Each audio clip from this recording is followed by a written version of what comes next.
Now, 5 people shot overnight in Brooklyn, one of our top stories this morning, the latest in what seems like nightly spats of gun violence. It's also the third mass shooting in the borough in just a span of 8 days. So who better to talk to about what's going on than the man in charge of the NYPD? Joining me now for our bi-weekly conversation, NYPD Commissioner Dermot Shea. So good morning once again, Commissioner. Good to see you.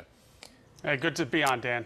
So, Commissioner, I want to begin with what happened overnight in Brownsville. 5 people shot while playing dice outside of a deli. Now, we spoke to a witnesser who said people were ducking for cover inside that business. What's the very latest here? It's very early. As you said, Dan, we have a number of people struck.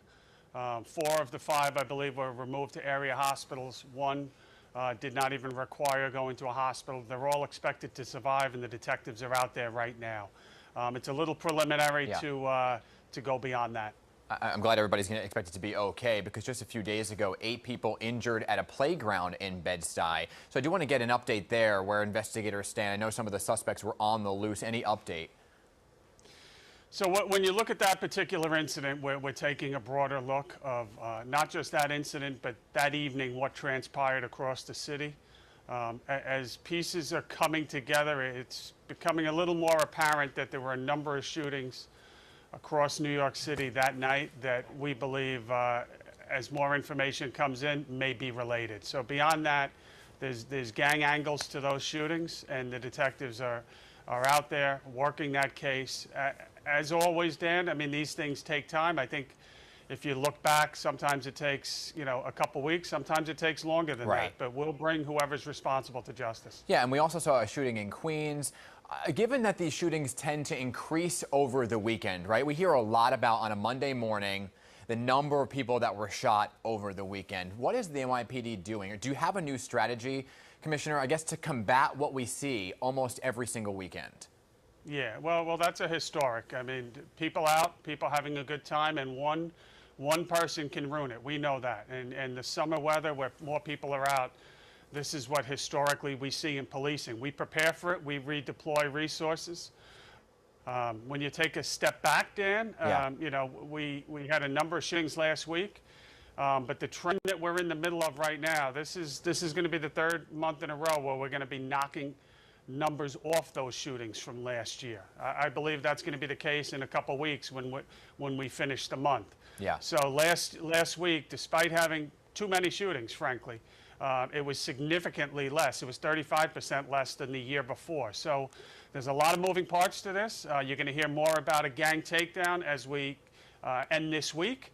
That work continues as well, and whether it's deployment of uniform resources, investigations on individual incidents, or the larger picture of gang takedowns. It's all kind of coming together. Yeah, I mean, hold on a second, because you mentioned that gang takedown. I know you want to hold out to the end of the week. What can you tell us now about that? I'm going to push you on that, because it seems like there is this gang warfare playing out on the streets. Yep. Well, what I will tell you without specifics, I'll give you a tease. People were woken up this morning and surprised to know that their time on the street is coming to an end. So we'll have more to say on that, but across New York City, detectives were out there last night working on yet the latest takedown. Understood. And you and I have talked almost every time you've come on about gun violence, right? And you also turn to Albany and you say the laws need to change. Lieutenant Governor Kathy Hochul takes over next week as governor. Do you plan to speak with her, if you haven't already, about the laws that you say you want changed? Yeah, I have not already, and I expect that we'll have a great working relationship. I think that's my job, to reach out. I know she's incredibly busy, obviously, at this point in time, and I look for a working relationship and having that discussion, frankly. Yeah. That's the discussion I think that more people need to have across this state. How do we make small fixes to really improve quality life and public safety across the state? So I look forward to it. Okay. In one of those videos that we saw in the shootings that we played earlier, Commissioner, we saw some individuals on ATVs and dirt bikes, right? I know the NYPD has been cracking down on them, especially since a 4-year-old was critically injured after being hit by a dirt bike rider who took off. My question is, these have been around for eternity, right? When I lived in New York, you'd always see them on the streets. Why now are we seeing such an increase in these types of incidents, and why a crackdown now? We saw it, I think, last year with COVID. That's my opinion. I think when the city was kind of locked down and the streets were not normal, it kind of gave them a bit of a free rein on some of the streets. I think it was much worse last year. the crackdown this year, Dan, really started not with that incident in Flushing Meadows Park. We started in May as the weather got nicer. We didn't want to repeat it last year. I think we've been pretty successful.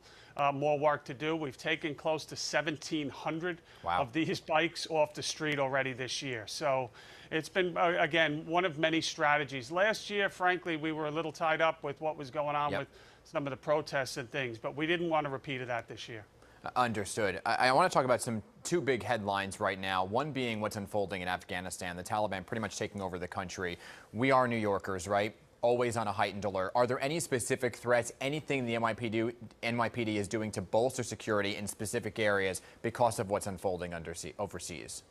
Well, the good news is there is no specific threats with that incident. But of course, that is something, the world is a ever shrinking place. It's something that we are aware of, obviously, with our intelligence bureau, with our counterterrorism assets here and abroad. And we're working very closely with our partners at the state, federal levels to make sure that we're monitoring that condition and how does it affect us here in New York City, and we'll deploy accordingly. Absolutely, and that brings me then to security this weekend, right? Big concert in Central Park. So how are you prepping for the large gathering there with such big headlines? And are you going to go? Well, that remains to be seen. It's actually 2 nights ago in Orchard Beach in the Bronx, last night in Staten Island. Every night this week there's events. The NYPD will be there. We are prepping, deploying. We'll have a robust security plan, especially for the Manhattan incident, because we expect the largest crowds there, to make sure that everyone that has tickets can come, enjoy it, and hopefully the weather holds up. Will you be there? Undecided at this point. Okay. I mean, I wasn't sure if you were a Bruce Springsteen fan. I know you're a New Yorker. Listen, all the acts I would love to see. It's just depending on what else is going on. Understood. Hopefully, if available, I'll be there. Understood. And other big headline that I want to get your take on. Last time you were here, we talked about COVID cases rising, right? And we also discussed vaccination rates among the NYPD. You said that the numbers were hovering around 40%. Have those numbers changed in the last 2 weeks? Yeah, I think the numbers were actually about 44, 45%. They have gone up, but not marked. I think they're up to about 47% within the NYPD. Still not where we want to be. And that's where we are now. But we are planning, as the rest of the city is, you know, for the mayor's announcement mid-September. We're going to have that process in place where you're either vaccinated or you're going to be subject to the testing. Understood. All right. Police Commissioner, we covered a lot this morning. Always appreciate you joining us. Until next time, okay? Thanks very much. Have a great day. You too, Commissioner. Thank you.